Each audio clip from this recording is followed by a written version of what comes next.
All right. We're going to look at the basic course activities. Activities, as opposed to resources, are things for students to do and things that we can grade them on as well. Don't have to, but we can grade them on activities. So I'm going to go ahead and I've already made a section called activities, and I'm going to be throwing these basic activities in. I'm going to turn on editing mode. I'm going to click on activity to add an activity or resources. And the three basic activities we're going to look at are assignment, feedback, and quiz. I'm going to spend a little longer in the assignment one because I have to point out a number of things that are going to apply to all other activities after this. So we're going to start with assignment. Assignment is just that. It's just like any assignment you've ever given before, except for this is how to get it into the grade book. I'm going to go over some of the grading things on this one as well. So the first thing is assignment name. This is what the students see that they'll click on.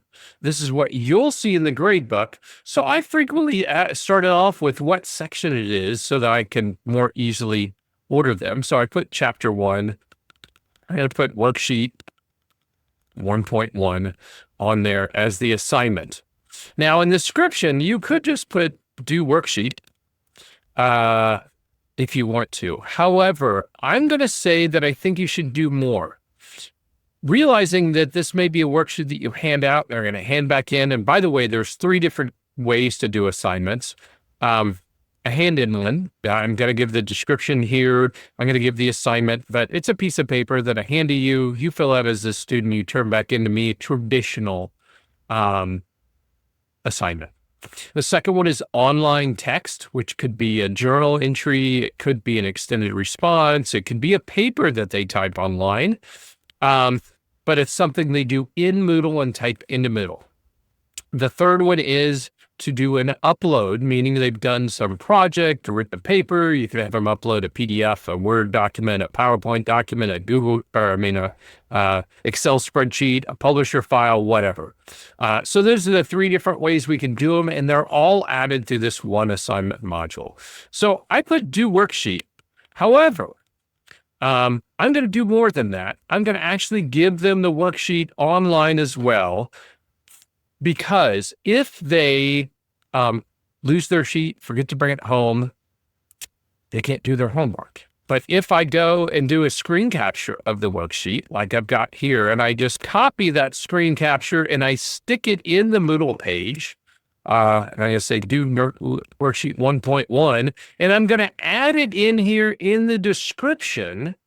The students can actually see it, and if they forgot to take their sheet home and they're trying to get their homework done, they can just open up the page on any internet device and do it on a blank piece of paper if they wanted to.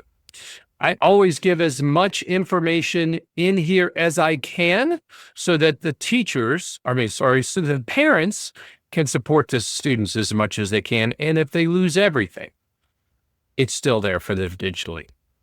So that's one way to put it in there. I could also, if I had this as a PDF down here in files, I could upload the file as a PDF right there as well. All I have to do is drag and drop it right in there, and then it'll show up for them as well.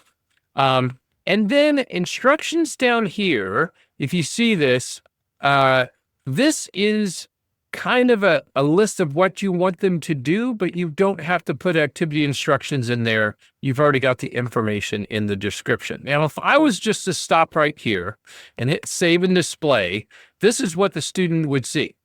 They're going to see that they're going to do worksheet 1.1, and they're going to see the worksheet right there. I'm going to go back into settings and finish this. But that's why I put that in there. Everything that I do in assignment, everything I give them is also on Moodle. And frequently, it's not anywhere but Moodle, because I know from my experience over the last 20 plus years that 90% of the piece of papers that I give a high school student are still on that desk when they leave the room. So I don't waste my time very often anymore. Okay, so I've got my assignment name. I've got the description, which can have audio and video. I can have a video on how to do math up here if it was a math thing. I can have an audio of how to do it. Audio instructions, particularly for my limited reader And video instructions for my behind math kids might be a great idea to go along with this worksheet as well.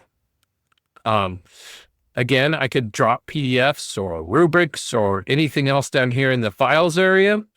The next thing is availability. Now, resources didn't have availability on them because they're just resources. This is the date that this thing is due into my classroom. And I can just hit the little calendar button here and say, you know what?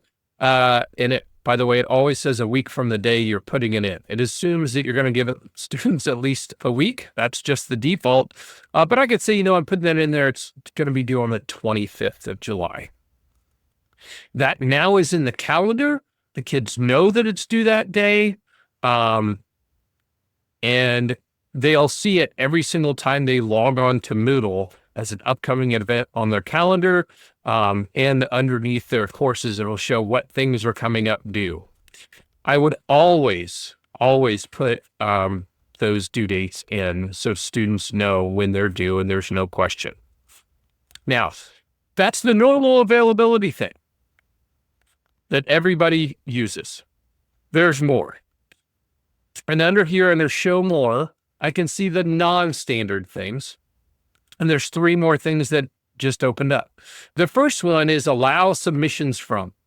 I don't want them to do the homework early, so I check it and I say, you know what, that you can't do that until the 18th because you won't have learned the information on how to do it. I'm just putting it in now, but on the 18th, you'll be able to actually submit the homework if you want to, but it's not due till the 25th. Cutoff date means that you can't do this after that date. If you don't get it turned in by this date, the system will not allow you to submit it. By the way, I never do this, but you could put, in fact, I guess if I was going to have a cutoff date, it would be the end of the quarter, because I take everything up from the entire quarter. Is if you get it done, I'll still grade it. And I'm doing it online, so it's going to remind me to grade it.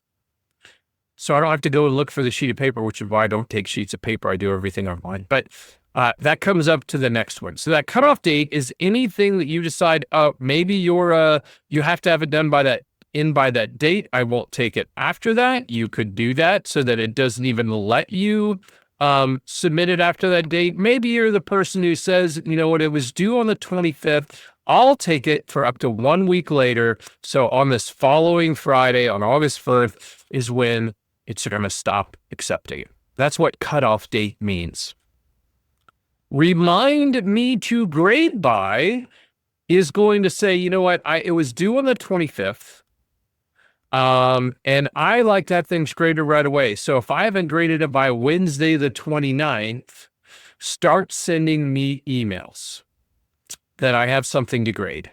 And that's what Moodle's going to do. It's going to remind you to grade that item and that there's no grade in the grade book for that item starting on that date. And that's what that remind me by is. If you click on it, it'll explain this. This date is used to prioritize dashboard notifications for teachers. It's going to give you a notification that that's due.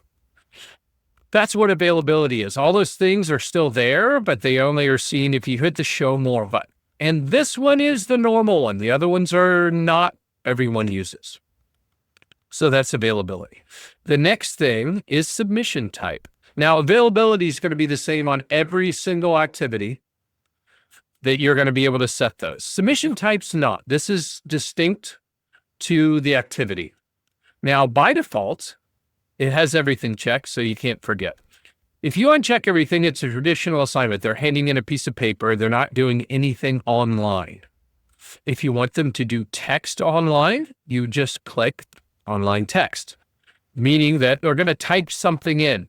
I use online text for any Google assignment as well. They submit their shared Google link inside the text box so that I can just click on it and open up their Google document that they submitted as part of an assignment. You can use it for journaling. You can use it for online typing.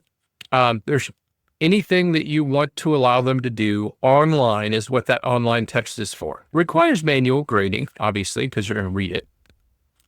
If you want to limit the number of words they put in the online text, I want no more than 5, you say it's 300 to 500 words, 500 words maximum. It will not let them type over the 500th word. I've never used this for anything. However, I'm not an English teacher, so maybe you would if you are. So that's what word limit is. The next one is file types. It's saying they're going to upload something into Moodle for you to grade, and you'll be able to click on it and open that file. It automatically defaults to 20 things. I've never had an assignment that students need to turn in 20 things. I usually change it to a 1 or possibly a 2. And then what's the size? The course upload limit for this course is 250 megabytes, but you might say, oh, this is pretty small. This is going to be a little Word document. It's going to be no more than 5 megabytes because there's no pictures in it. So you can limit that if you want to, or just leave it the way it is. The last thing on here, and there's submission types, you don't ever have to do, but if you are like, I want a Word document and nothing else, you can make it so Moodle will only accept that thing. So you hit choose. There's a whole list of things that you can choose, one of which is document files. It has to be a document file, and I don't want just any document file. I want a Word document. It has to be a .doc or a .x. If I hit that and hit save changes, it's going to put that in there, and now it won't take anything else. And it tells you it's only taking document files, Word 2007, or a basic Word document. So you can do that. You can say, hey, you've got to record something for me. It's got to be an audio file. You get the idea. You can do any kind of file type that you want. So that's submission types, and that really is distinct to the activity. The last thing that is going to apply to all activities is grade. You have to say how you're going to grade this thing. By default, it's going to be uncategorized. By default, it's going to be 100 points. Neither one of those do you want to have, do you leave the way they are. You might leave the 100 points, but you're going to have to put it somewhere. You're going to have to put it in some grade category. And I've already added grade categories like quarter 1 onto this course. And I'm going to go through how to add grade categories at the end of the activities section, so you know how to do that. And maybe you jump ahead to add your grade activities, but you have to have those categories in so that your grade goes in the right thing in Moodle. So when you're doing your grades, they come out the way you want them to. Okay, that's all that's required. If I hit save and return to course now, the activity, if I got activities here, shows up. And by the way, if you hit the little arrow key, it does a drop down to show you everything that's in that particular section. So now if I go to the activity and I click on it, it shows the description of the activity as well, so they actually know what they're doing. That's the activity of an assignment. And that is the one that you're going to use more than anything else.